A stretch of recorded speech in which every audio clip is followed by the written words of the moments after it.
Most Americans grow up hearing one simple sentence: buying a house is the smartest financial move you will ever make.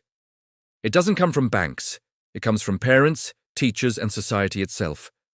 By the time someone buys their first home, they're not just buying property. They're buying a sense of having made it. The keys in their hand feel like proof that they're doing life the right way. Now let's slow down and look at what actually happens. A couple earning around $90,000 a year buys a $350,000 house.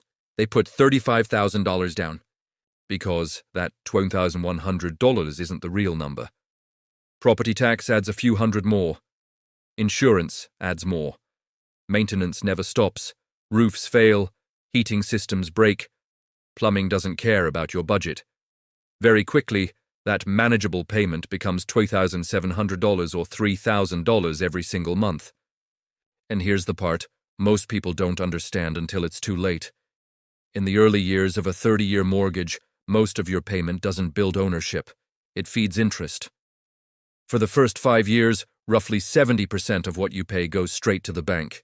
You're not building wealth, you're renting money. Meanwhile, life keeps moving. You want to invest, but there's nothing left at the end of the month. You want to start a business, but risk feels dangerous when you owe the bank every month. You want to change careers, but stability becomes more important than growth.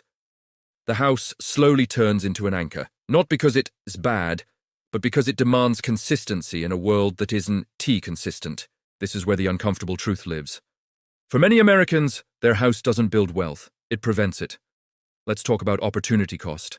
If that same person invested just $1,000 a month for 30 years with an average 8% return, they'd end up with over $1.4 million. But that money never existed. It was absorbed by the mortgage, the taxes, the repairs, quietly, predictably, month after month. This doesn't mean buying a home is always a mistake. That's not the truth. A house can be a good decision when it fits your life, instead of controlling it. When the payment is low relative to income. When you already have investments. When you have a real emergency fund. When the house supports your freedom instead of consuming it. The danger is when the house becomes your identity. When owning feels like success, even though your finances feel tight, your stress feels constant, and your options keep shrinking. Everything looks good from the outside. Inside, you feel stuck. Banks understand this psychology perfectly. They don't sell houses. They sell emotional comfort stretched over 360 months. They know humans prefer short-term security over long-term freedom. And that preference is exactly how the system wins. The real question isn't, should I buy or rent? The real question is whether your home is giving you options or quietly taking them away. Is it helping you build the life you want, or locking you into one you can't easily leave? This video isn't here to tell you what to do. It's here to help you see what most people never question. Because the real trap isn't the mortgage itself. It's the belief that comfort automatically equals progress. In the next video, we'll talk about how mortgages are designed to benefit banks, even when you do everything right.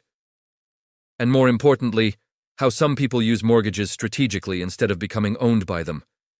If this made you uncomfortable, that's not a bad thing. That's awareness starting to form.